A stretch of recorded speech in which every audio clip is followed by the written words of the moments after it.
জয় হিন্দ। আজকে আমরা দেখব এক্সক্রেশন সিস্টেম বা রেচনতন্ত্র। এক্সক্রেশন সিস্টেম হলো যে শরীরের ওই সব অঙ্গ থেকে বার হচ্ছে যেগুলো যেগুলো আমাদের শরীরের কোনো কাজের নয়, সেগুলোকে বার করে ফেলে দেয়, সেইগুলোকে বলে রেচনতন্ত্র বা এক্সক্রেটল বা এক্সক্রেশন সিস্টেম। আমরা বা বলতে পারি মলত্যাগ বা এক্সক্রেটন মানে কি মলত্যাগও বলতে পারি আমরা। তাহলে আমাদের শরীরে বিভিন্ন উৎসর্জীয় অঙ্গ আছে, একে উৎসর্জীয় বলা হয়, একে একে রেচন অঙ্গ বলা হয়। এই অঙ্গ থেকে নিজের নিজের বজ্র পদার্থ বার করে ফেলে দেয়। যেমন এবার উদাহরণ হিসাবে আমরা জানতে পারবো যে কি কি উদাহরণ। যেমন একটা ছেলে ক্লাসে এলো, ক্লাসে এসে ডিস্টার্ব করছে, ডিস্টার্ব করার কারণে টিচার ওকে বার করে বা তাড়িয়ে দিল। তাহলে টিচার ক্লাসরুমটা কি একটা শরীর, শরীরের মধ্যে একটা কি এলো উৎসর্জীয়, ছেলেটা একটা উৎসর্জীয় অঙ্গ এলো, তাকে বার করে ফেলে দিল। ওটা কি পদার্থ, মানে শরীরের মধ্যে থেকে বার করে ফেলে দিল, মানে ও কোনো কাজের নাই, মানে ওকে বার করে ফেলে দিল। তার জন্য ক্লাসের কি কোনো অসুবিধা হলো একজনকে বার করে ফেলে দেওয়াতে? না। ঠিক সেরকমই আমাদের শরীরে কিছু রেচনতন্ত্র আছে বা এক্সক্রেশন সিস্টেমের মধ্যে কিছু কাজ হয়। এটা অনেকগুলো চ্যাপ্টার নিয়ে মিলিত এবং প্রত্যেকটার আলাদা আলাদা কাজ। তার মধ্যে মুখ্য ভূমিকা নেয় হচ্ছে কিডনি। কিন্তু আমরা যেগুলো পড়েছি চ্যাপ্টার ওয়াইজ বা যে চ্যাপ্টার অনুযায়ী পড়েছি সেটা পড়ার প্রয়োজন নেই, ওতে বলে দিয়েছিলাম। এখানে কোন কোন চ্যাপ্টার আছে সেটাও বোঝাচ্ছি। এক্সাম্পল হিসাবে আমরা প্রথমে দেখি যে যে রেচনতন্ত্র হিসাবে কাজ করে বা এক্সক্রেশন সিস্টেম হিসাবে কাজ করে। যেমন হচ্ছে এক্সাম্পল দিই আমি, যেমন হচ্ছে 1 নম্বরে আছে চামড়া। চামড়াকে বলি আমরা স্কিন। স্কিন থেকে যে রেচন হয় বা চামড়া থেকে যে রেচন হয়, মানে চামড়ার কাজ কি আমাদের চামড়া চ্যাপ্টারে ভালো করে পড়বো চামড়ার কাজ কি না কি, কিন্তু আমি চামড়া চ্যাপ্টারে ভালো করে মানে চামড়াতে কি কি থাকে, চামড়ার উপরে পর্দায় ডার্মিস ইপিডার্মিস, ওটা চামড়া চ্যাপ্টারে পড়বো। আমরা চামড়া কি কি বার করে ফেলে, রেচন কি কি করে বা এক্সক্রেশন কিভাবে করে, কি কি করে সেটা জানবো আমরা। যেমন হচ্ছে চামড়া, চামড়ার মুখ্য কাজ হচ্ছে যে ঘাম, যে শরীরের মধ্যে যে আমাদের ঘাম হয় চামড়া থেকেই তো বার হয়। এর কোনো কাজের নেই, শরীরের ভেতরে কোনো কাজের মানে ওর ভেতরে থাকছে, বার করে ফেলে দিচ্ছে, ও কোনো কাজের নয়। যদি কাজের হতো তাহলে থাকতো, কাজের নয় বলে ওকে বার করে ফেলে দিচ্ছে। যেমন 1 নম্বরে এসে ঘাম। 2 নম্বরে আছে সিবম। কি সিবম? সিবম কি চামড়া থেকে বার হয়, যে আমরা যখন রোদে ঘুরে বেড়াই বা খেলা করি তখনই এই নাকের সাইডে মুখের সাইডে এক চিপচিপে তেল টাইপের বার হয় চামড়া থেকে, তাকে আমরা সিবম বলি। কি বলি? সিবম বা সিরম বলি। আমরা কি বলি? সিরম বা সিবম বলি। তাহলে যে সমস্ত মানে শরীরের মধ্যে চামড়া থেকে ছিপছিপে যে তেলচিরা তেলচিরা বার হয় তাকে আমরা সিবম বলি। তাহলে সিবম বুঝতে পারলাম। তারপরে 3 নম্বরে আছে যে লবণ। কি হয়, শরীরের চামড়া থেকেই তো লবণ বের হয়, তাছাড়া অন্য জায়গা থেকে লবণ কিছু বার হয়, কিন্তু শরীরের চামড়া থেকে কি হয় আমরা দেখতে পাই যে লবণ বার হচ্ছে। যেমন আমি কোনো কিছু কাজ করছি, কাজ করার পর ঘেমে যাচ্ছি, ঘামা যাওয়ার পর আমার শরীরে ঘামটা শুকিয়ে যাচ্ছে, তখন লবণে পরিণত হচ্ছে। একবারে দেখবে যে গোটা গোটা লবণ হয়ে যাচ্ছে। কোথা থেকে? শরীরের চামড়া থেকে, কারণ শরীরের চামড়া ওকে বার করে ফেলে দিচ্ছে, তো কোনো কাজের নয়, যা চলে যা। তাহলে আমরা 1 নম্বরে চামড়া বা স্কিন বুঝতে পারলাম।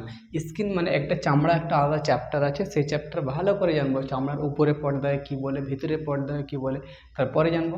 তারপরে হচ্ছে যে 2 নম্বরে হচ্ছে যে ফুসফুস বা লাংস। আমরা লাংস ফুসফুস আগেই আমরা রেসপিরেটরি সিস্টেমে আমরা পড়ে নিয়েছি যে শ্বাস নিচ্ছি, ফুসফুসের কাজ কি। তোমরা যদি দেখার ইচ্ছা আছে তো আগে প্লে লিস্টে অ্যাভেলেবেল আছে, দেখে নিতে পারো। যেমন হচ্ছে ফুসফুস, ফুসফুসের মুখ্য কাজ কি? মুখ্য কাজ হচ্ছে অক্সিজেন নেওয়া। এবার অক্সিজেন যখন নিবে যখনই, তো আমি তো শুধু অক্সিজেন নিতে পারবো না, আমাকে কার্বন ডাই অক্সাইডগুলোকে বার করে ফেলতে হবে। তাহলে আমি কার্বন ডাই অক্সাইডটা যখনই বার করে ফেলছি, তাই তো কোনো শরীরের মধ্যে কাজের নাই, বেকার পদার্থ, মানে তার জন্য ওকে বার করে ফেলতে হচ্ছে আমাকে। আমার যদি শরীরে কাজে লাগবে যদি, তাহলে আমি ফেলবো কেন? ফুসফুস কী করছে, মানে রেচনতন্ত্রে আর ফুসফুস কার্বন ডাই অক্সাইডকে বার করে ফেলে দিচ্ছে। বুঝতে পারলাম, ওর কোনো কাজের নয় ফুসফুসের রেচনতন্ত্রে। তারপরে হচ্ছে যেমন হচ্ছে বাষ্প, 2 নম্বরে বাষ্প। ঠান্ডার দিনে আমরা দেখি যে আমরা যখনই ঘুম থেকে উঠি, ঘুম থেকে ওঠার পর আমরা সকালবেলা যখনই মুখে নড়ি করি, ভাপ ছাড়ি, যখনই মুখ থেকে একটা ভাপ হয়ে আসে বাষ্প, তো ফুসফুস থেকে ওই কাজটা হয় যে বাষ্পটা বার হয়। তাহলে মুখ্য ভূমিকা পালন করে ফুসফুস। ফুসফুসের সাহায্যে মানে বাষ্পটা মুখ দিয়ে বার হয়ে আসে। তাহলে আমরা বাষ্পকরণও বুঝতে পারলাম যে শরীরের মধ্যে কোন অংশ বাষ্পকরণে অংশগ্রহণ করে, তখন হবে ফুসফুসে। তাহলে শরীরের মধ্যে ফুসফুসে বাষ্পকরণে অংশগ্রহণ নেই, বুঝতে পারলাম। তারপরে 3 নম্বরে আসে যে হচ্ছে আমরা যখন শরীরের ভিতরে বা যখনই বর্ষার সময় ঠান্ডা লাগে, ঠান্ডা লাগাতে কি হয়, ঠান্ডা লাগাতে শরীরের ভিতরে গড়গুলো জমে যায়। গড় বা নাক দিয়ে কি হয়, পোটা পড়ে যায়, ন্যাংটা বলি আমরা, পোটা বলি যেগুলা, পোটা, ছাড়, সর্দি, কাশি, এগুলো যখন হয় তখনই গলা আমাদের জাম হয়ে যায়। জাম হয়ে যাওয়ার পর আমরা যখন একটা নাক দিয়ে প্রেসার দিই, তখন সাহায্য করে কে, ফুসফুস। এই সব কাজে সাহায্য করে কে, ফুসফুস। কারণ ফুসফুস এর উৎসর্গীয় অঙ্গ বা রেচন অঙ্গকে বার করে ফেলে দিচ্ছে, কারণ এর কোনো কাজের নাই। প্রেসার কোনখান থেকে দিচ্ছে, ফুসফুস, তবেই তো বার হচ্ছে। যেমন আমি গড়গুলো করে গড়টা কোনখানে ফেলবো, আমার শরীরের বাইরে ফেলবো, তো বার হয়ে কোথা থেকে আসছে, আমার শরীরের ভিতর থেকে তো বার হয়ে আসছে। কার সাহায্যে, ফুসফুসের সাহায্যে। তখন আমরা কি বলবো, গড়কেও কি বলবো আমরা, রেচনতন্ত্রের একটি পদার্থ, কি বলবো, পদার্থ বা এক্সক্রিশন সিস্টেমের একটি পদার্থ। তাহলে দুটি বুঝতে পারলাম। তারপরে আমরা দেখবো যে এবার হচ্ছে 3 নম্বর। 3 নম্বরে আমরা দেখেছিলাম যে পচনতন্ত্র আমরা পড়েছি। পচনতন্ত্র বা ডাইজেস্টিভ সিস্টেম আমাদের পড়া হয়ে গেছে, তোমরা দেখতে পারো ডাইজেস্টিভ সিস্টেম কমপ্লিট আছে, প্রতি চ্যাপ্টার পার্ট অনুযায়ী আছে, আমরা কমপ্লিট পড়েছি। এখানটায় আমি শুধু খালি বোঝাবো ডাইজেস্টিভ সিস্টেমে একটু কি ছিল, লার্জ ইনস্টেটাইন আর একটা ছিল স্মল ইনস্টেটাইন। এখানে আমরা লার্জ ইনস্টেটাইনকে বলেছিলাম আমরা বড় আঁতুড়ি, কি বলবো আমরা, বড় আঁতুড়ি। একে আমি ইনস্টেটাইন লিখেছি, মানে লার্জ মানে বড়। কি করে, ওখানে পুরো সম্পূর্ণ বিস্তীর্ণ মানে যত রকম তথ্য থাকে সব বলা হয়েছে ওইখানে। এখানটায় কি বলবো, শুধু খালি পচনে সাহায্য করে এবং খাবারের মধ্যে যে পানিগুলো থাকে সেগুলোকে শোষণ করে নেয়, বুঝতে পারলাম। তাহলে বড় আঁতুড়ির কাজ হচ্ছে যে খাবার আমরা যে খাচ্ছি, তো খাবারে তো অনেকগুলো পানি মানে ফলে থাকছে, মানে যে কোনো ভাত সবজি যাই খাচ্ছি সেগুলো সবই তো পানি থাকছে। তো পানি ওইখানটায় মেন বড় আঁতুড়ির প্রধানত মেন কাজ হচ্ছে যে খাবারের মধ্যে থেকে জলকে শোষণ করে নেয়। আর জল যখন শোষণ হয় না যখনই ওই আঁতুড়িতে, তখন তাকে কি হয়, পাতলা পায়খানা হয়ে যায়, ডায়রিয়া হয়ে যায়, আর পুরো ভিটামিনগুলো কি হয়ে যায়, বার হয়ে চলে যায়। তার জন্য শরীর একবার দুবলা পাতলা হয়ে যায়, চোখ মুখ ঢুকে যায়, বুঝতে পারলাম কিসের কারণে, এই লার্জ ইনস্টেটাইন বা বড় আঁতুড়ির কারণে ওইখানটায় কী করে, সমস্ত প্রোটিন খাবারকে শোষণ করে। তো বুঝতে পারলাম এটা কোন চ্যাপ্টার, এটা হচ্ছে যে মানে পচনতন্ত্রতে আমরা পুরোটা পড়েছি ডাইজেস্টিভ সিস্টেম। তাহলে বুঝতে পারলাম এখানটায় যে শরীরের উৎসর্গীয় অঙ্ক ওখানটায় কী করে নেয়, বার করে নেয়, এটা পচন সিস্টেমে এটা অংশগ্রহণ করে। তারপরে হচ্ছে যকৃৎ বা লিভার, এই যে একটা পড়া হয় লিভার। লিভারকে আমরা গ্রন্থি বলি, কি বলি, গ্রন্থি বা গ্ল্যান্ড। লিভারের বা যকৃতের অনেকগুলি কাজ আছে, এর মানে কোনো একটি কাজ নাই, মানে অনেক, মানে সবে অংশগ্রহণ করেছে। যে লিভার নাই মানে সে সঙ্গে সঙ্গে ডেট হয়ে যায়, মরে যায়, সেরকমই লিভারের একটা কোনো কাজ নাই। লিভার গ্রন্থিতে মানে মুখ্য গুরুত্বপূর্ণ অঙ্গগুলো আমরা পড়বো, আমাদের সব পড়তে হবে এরকম কোনো মানে নাই। আমাদের যেগুলো জেনারেল কম্পিটিশনের দরকার সেগুলো আমরা পড়বো। লিভারকে তো একটুবার লিভার নয়, লিভার হচ্ছে রিজেনারেটেড অর্গান, মানে বারে বারে তৈরি হয়, মানে সব থেকে বেশিবার তৈরি হয় কি, লিভার। যদি এক্ষুনি যদি কেটে নেওয়া হয় 5 দিনের মধ্যে আবার পূর্ণ হয়ে যাবে লিভার। তাহলে যেমন হচ্ছে লিভার বা যকৃৎ, লিভারের কাজ কি, লিভারের এই রেচনতন্ত্রে বা সার্কুলেশনের মুখ্য ভূমিকা পালন করে যে আমরা শরীরে যে জলগুলো খাই নিয়ে হজম হয়তো, মানে যে কোনো জল শরীরের মধ্যে আমাদের শরীরে জল লাগবে, এই জল কি হয়, বার তো হতে হবে।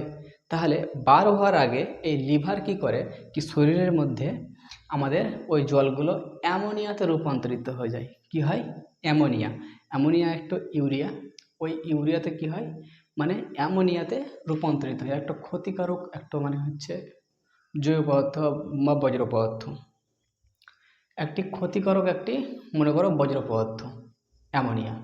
এই অ্যামোনিয়াকে ইউরিয়াতে রূপান্তর করে। কি করে? এই অ্যামোনিয়াকে ইউরিয়াতে রূপান্তর করে। তাহলে যদি বলে লিভার কি করে? অ্যামোনিয়াকে ইউরিয়াতে রূপান্তর করে। তাহলে অ্যামোনিয়াতে ইউরিয়াতে রূপান্তর যখনই করে নেয় যখনই লিভার, তখনই ছেড়ে দেয় কিডনিকে। কাকে? কিডনিকে বা বৃক্ষকে। তখনই কিডনিকে আদেশ দেয় যাও। কিডনিকে কি বলে? আদেশ দেয় যাও তুমি পেশাবের রাস্তায় বার করে ফেলে দাও ইউরিয়া। তাহলে কি হয়? প্রথমে যত সব জল খাবার খাচ্ছি সেগুলো নিজের খাবার মানে পেটের ভিতরে গিয়ে কোথায় লিভার তখন ওকে অ্যামোনিয়াতে রূপান্তর করছে। অ্যামোনিয়া থেকে লিভার মানে অ্যামোনিয়াতে রূপান্তরিত হচ্ছে। লিভার ওকে অ্যামোনিয়া থেকে ইউরিয়াতে রূপান্তর করছে এবং এবং কিডনিকে দিয়ে দিচ্ছে। কিডনি তখন ইউরিয়াকে পেশাব রাস্তায় বার করছে। এবার অ্যামোনিয়া হচ্ছে একটি কি ভয়ানক মানে চোখে দেখলে পরে তুমি বুঝতে পারবে যে কী জিনিস অ্যামোনিয়া। অ্যামোনিয়া তুমি দেখতে পাবে যে অ্যামোনিয়া কি সরকারি রেলওয়ে স্টেশন যদি যাও কোনো দিন, মানে সরকারি রেল স্টেশন মানে পুরোপুরি মানে এখনও যেগুলো প্রাইভেট হয়নি সেগুলো দেখবে যে বড় বড় বিল্ডিংয়ে মানে রেলের দেওয়াল দেওয়া আছে, সেখানটায় মানে পুরুষ লোকেরা পেশাব করে করে দেয়ালকে ধসান দিয়েছে। এমন কোনো দেয়াল নাই যে ধসবে না। মানে রেলওয়ে স্টেশনে যদি কোনো দেওয়াল দেখা হয় বা সরকারি হসপিটাল বা সরকারি কলেজ, দেখবে যে ওই দেয়ালে পেশাব করে করে করে পুরো দেয়ালকে খেয়ে নিয়েছে, খোঁকা করে দিয়েছে। অ্যামোনিয়া এত ভয়ঙ্করী যে কোনো দেওয়ালকে মানে সঙ্গে সঙ্গে ও মানে ধসাই দেবে, মানে সবকে খেয়ে দেবে। আর এতে অনেক গ্যাস হয়। কি হয়? অনেক গ্যাস। কীরকম গ্যাস?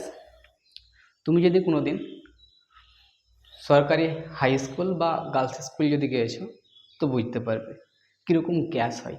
ওদের বাথরুমে গেলে বুঝতে পারবে যে কীরকম গ্যাস, ঢোকা মাত্র বেরিয়ে পানা আসতে হবে। প্রাইভেট স্কুল টিউশনে নাই, সরকারি বয় স্কুল আর সরকারি গার্লস হাই স্কুলে যদি যাও, যে বাথরুমে ঢোকো তো কীরকম গ্যাস ছাড়বে, ঢোকা মাত্র বার হয়ে পানা আসতে মনে হবে। এটা কিসের জন্য হচ্ছে? কারণ অ্যামোনিয়া কিছু সময়ের জন্য কি এই অ্যামোনিয়া ম্যাক্সিমাম 2 ঘন্টা সময়ের মধ্যে একে অ্যামোনিয়া ইউরিয়াতে রূপান্তর করেছে এবং কিডনিকে বলছে ইউরিয়াকে পেশাবের রাস্তায় তুমি বার করে ফেলে দাও। এই ইউরিয়া 2 ঘন্টা পর আবার অ্যামোনিয়াতে রূপান্তর হয়ে যায়। তার জন্য বেশি গ্যাস করে। যখন দেখবে যে কোনো বাথরুম সরকারি স্কুল বা প্রাইভেটের টিউশনে যাবে, যে যখন স্কুল যখন চালু হবে সকালে তখন ঠিক আছে, যখন ছুটি হওয়ার সময় হবে তখনই সব পেশাব করে করে করে করে একবারে বাথরুমকে একবারে শেষ করে দিয়েছে। যখনই বার শেষে 3টে 4টে দিকে টিফিন যখন হবে, টিফিন টাইমের পর তখন বাথরুমে ঢুকতে আর মন হবে না। কিসের জন্য? ওই প্রথমে পেশাব করেছে, অ্যামোনিয়া ছিল, অ্যামোনিয়া থেকে লিভার কী করেছে ইউরিয়াতে রূপান্তর করেছে। এবার পেশাবের রাস্তায় বার হয়ে গেছে, কিন্তু 2 থেকে 3 ঘন্টা পর আবার অ্যামোনিয়াতে রূপান্তর হয়ে গেছে। তার জন্য কি করে ব্লিচিং পাউডার আমরা এরকম করি ব্লিচিং পাউডার। তাহলে আমরা বুঝতে পারলাম এর থেকে মুখ্য ভূমিকা পালন করে হচ্ছে কিডনি বা বৃক্ষ। আমরা এবার কিডনিকে পড়ব, কিডনির কাজ কি, কিডনির ভিতরে কি কি আছে, কটি কিডনি আছে।